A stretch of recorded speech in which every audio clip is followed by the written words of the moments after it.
You'll never guess the bill that the state of Washington just passed, and we're gonna get into it right now. They just passed a millionaire tax. You don't get taxed until you start making more than $1 million. So everything over that $1 million is a 9.9 Washington state tax. That goes into effect on January 1st of 2028. Assuming they lose the fight, because everybody says we're gonna fight it, let's just assume we're in the state of Washington, that tax is most likely going to go through. Initially, didn't think there's any world this could pass because the state of Washington has never had a state income tax, and everybody was like, oh, there never will be one, and here we are. West Coast, we love our taxes, unfortunately. When it comes to that tax, what it basically means is if people are making more than $1 million, they probably can afford to buy multiple houses in tax-friendly states. So Washington state, for everybody that makes over $1 million, is going to become a 5-month and 29-day state. They're gonna dodge the taxes anyways. This is a massive mistake because they're gonna lose the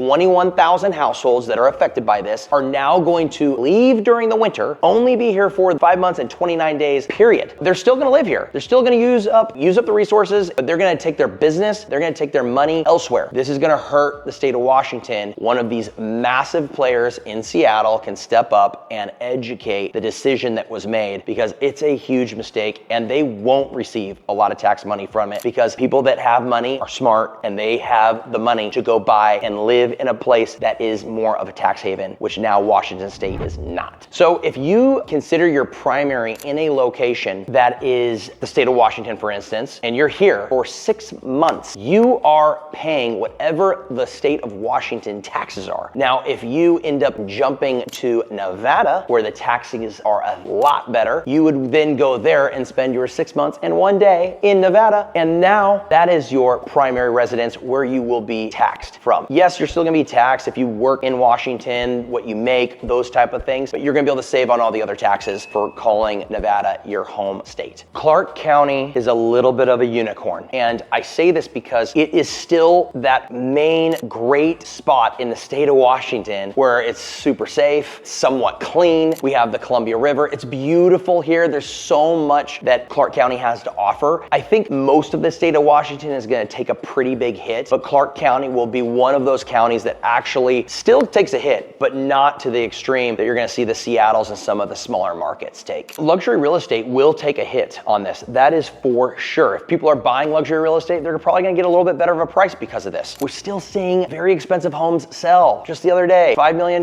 pending, another $4 million pending. People are still going to buy and sell. People are still going to end up building beautiful luxury homes because we have this amazing thing called the Columbia River and views, and we have amazing schools. People are still gonna live here. I just think they're gonna be a lot smarter about how they live here and if they're here for the full 6 months and 1 day and end up paying those Washington state taxes. If you have any other questions regarding the Washington state taxes or anything when it comes to buying or selling luxury in Clark County, please, I am always here to be at the very least a really good rear view mirror for you. You might not be buying now, you might not be selling now, but you're kind of considering it or you're dabbling with it. I would love to have a conversation. We can sit down, have a cup of coffee. I really love getting in front of people so you not just hear what I'm saying, but like, hey, I really believe what I'm saying. And a lot of these are matter of facts that I'm actually digging up and finding that information out. So if there's any questions you might have, don't hesitate to reach out. I cannot wait to help you, and I cannot wait to see you hopefully at a coffee shop.